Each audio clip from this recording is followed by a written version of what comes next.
Today is Thursday, October 16th, and this is still week 8 of the 2025 college football season, and this is the week of the Ole Miss game. Georgia has its big game against Ole Miss coming up on Saturday. Be 3:30 between the hedges back in Athens after being on the road at Auburn last week.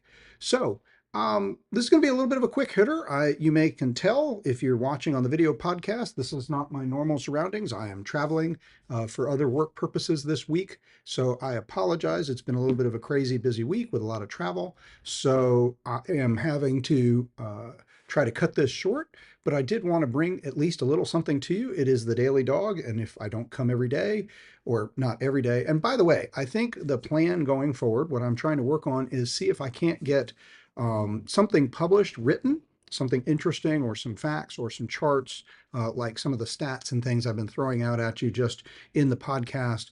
They do make the point, and I'll still reference some of these stats as we go. But if I really want you to see them and be able to think about them a little bit, it's easier to put them on the website where you can read them and look at them.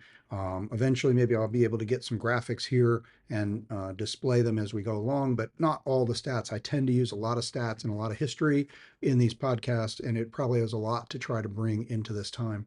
So I'm just going to try and go about 10 minutes here real quick and just hit some quick hitters for our kind of little over midweek, since it's Thursday podcast. Follow up on our Monday podcast where we went with reactions to the Auburn game and set up where we will still do our predictions, our breakdowns, our true outcomes for the Ole Miss game coming up on Saturday.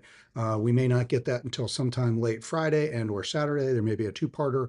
I'll let you know how that goes because I'll be traveling back home on Friday.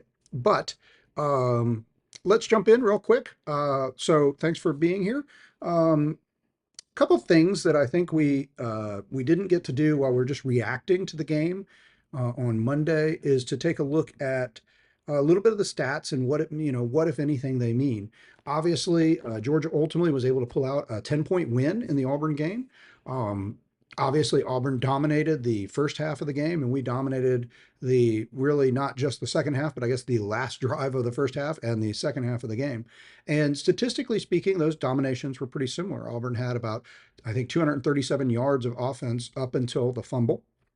And at that point, we only had maybe 20 or 30 yards of offense. We finished the first half with 78 yards of offense as we drive down the field, 88 yards, and get the field goal to make it 10-3 at the half.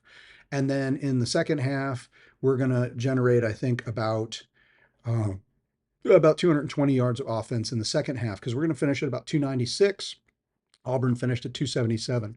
So overall, while it felt like the defense was just eviscerated in the first half, they buttoned down, and the big picture, you have to say they had a pretty big game. We won the turnover battle. We were +1 on the turnover.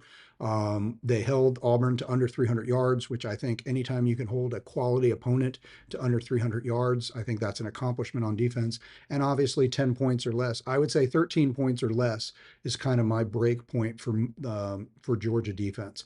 Anytime any team, and it doesn't matter how good the team is, because we have been able to hold some Tennessee teams in the past that were putting up 50 points a game and 500 yards a game. We've been able to hold them to 10 and 13 points. So, and other really good offenses. So I think that sub 300, sub 13 point a game performance. So you may not like the route that Georgia took to get there.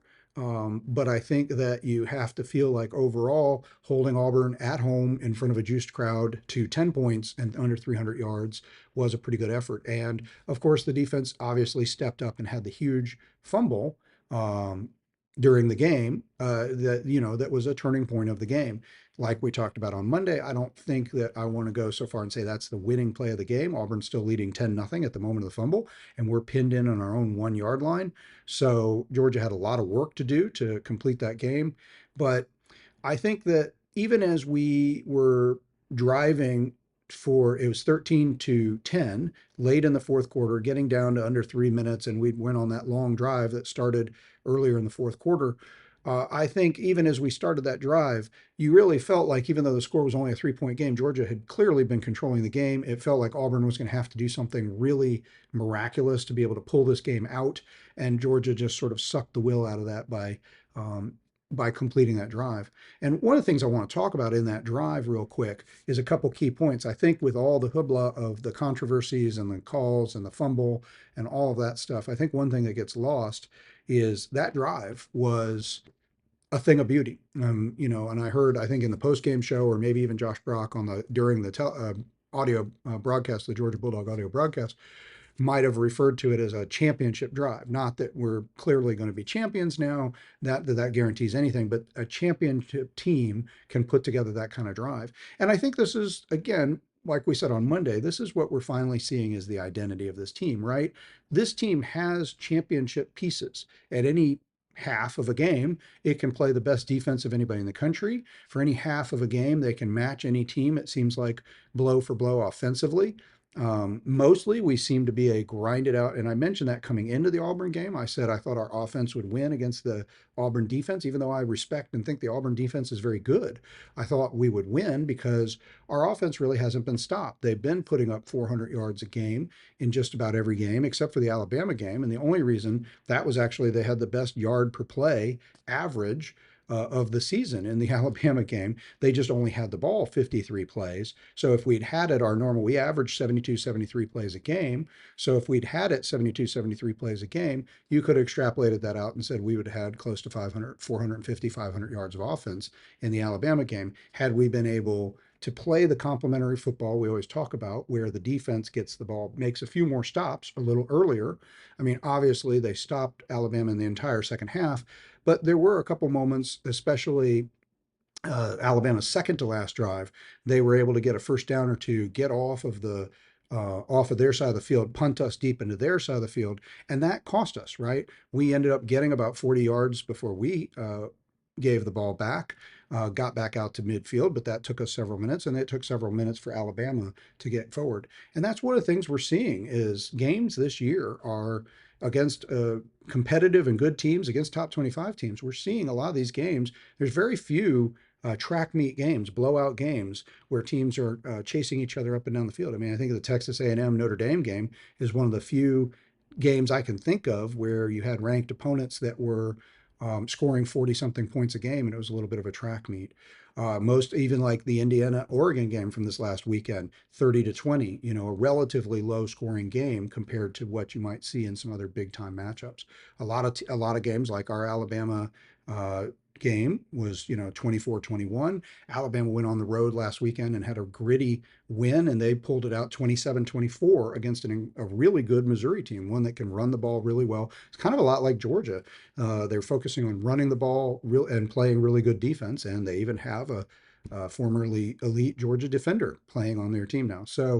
Um, but what I want to do real quick in the time I have left, which is not very much, was to highlight that championship drive idea.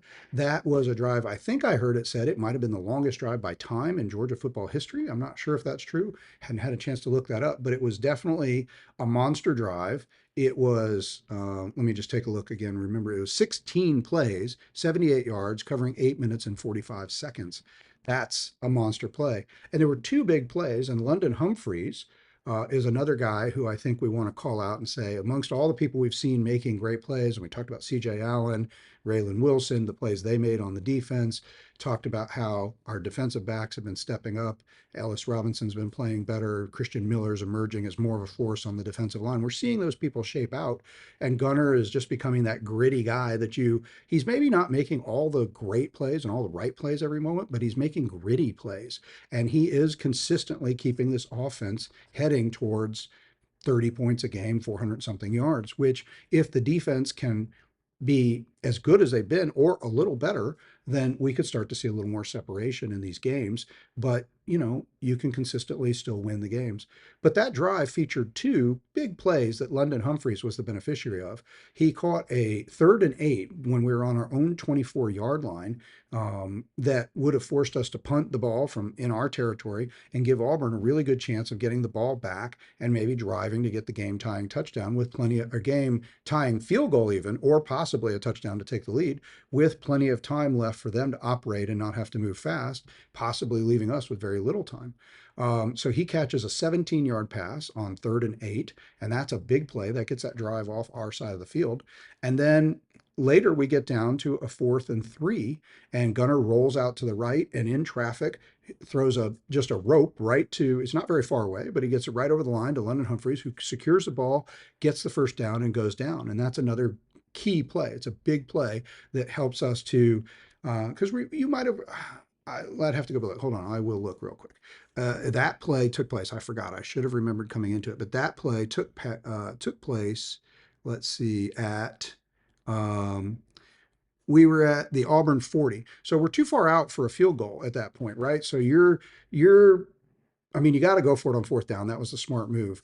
But even going for it on 4th down, if you leave the ball there, Auburn's got a chance again to drive and try to now tie the game up, or take the lead. But it's also the 5-minute mark in the game, so there's a lot of time left. But that's going to favor Auburn, because if they burn 2, 3, 4 minutes and tie the game up, then we don't get a chance to respond. You go to overtime. Worst case scenario, they score a touchdown. We maybe end up with a minute left, and we got to do a quick offense to try to come back the other way, and we've got to score a touchdown to play, to get back in the game. A field goal is not going to do it for us. So this is a huge play, this 4th and 3, and I think it kind of got washed away a little bit with all of the other stuff going on. And this was it was a great play by Gunner. He gets outside the pocket, he finds the guy. There's a lot of traffic, but he picks out the pass on the run, hits London Humphreys. London Humphreys secures the ball, gets over that line, goes down, 7, 8 yard gain, and now we're in business. And even if we didn't score, we're going to go, well, we're going to give the ball back to them. They're going to end up with the ball with about 1 minute and 40 seconds to go after we score. So this allows us to also burn another 3 minutes off the clock at this point in the game. So this was a really key drive, or a key play, and it meant a lot at that point in the game. So listen, I'm going to call it there. A couple things I just want to point out. I guess what we can see from here is we talked about how the identity of the team is a gritty, never die, find their way back from the dead team, and that's great. I think the other thing that we're should look at here and say, what are we looking for? What do we want to see develop from this team? We're going to need to see that offensive line come together. And hopefully, for the first part of that's just getting healthy. I'm seeing guys make some plays and playing better. They're just have not been healthy, and we've got too many mix and match combos. We need to see the defense actually play the whole game, not just half a game. And we need to keep working on running the ball and stopping the run. Even though we won this game, this was the first time all year we lost the run battle. We gave up more yards rushing than we had. We were held under 100 yards rushing, way below our over 200-yard average, and Auburn got over 100 yards. They didn't have a great run game, 140 yards for them. A decent job by the defense, but not as good as it has been. So those are things we're going to be talking about, looking for going forward. We're going to just sort of pick it up from here and start digging into Ole Miss and what we're looking for at Ole Miss, what we think Ole Miss can do, what's the matchup look like, and what is everybody saying about us coming out of this thing. So thank you very much. I know this was a really short one, but I appreciate you being with us. Have a great day, and go Dogs.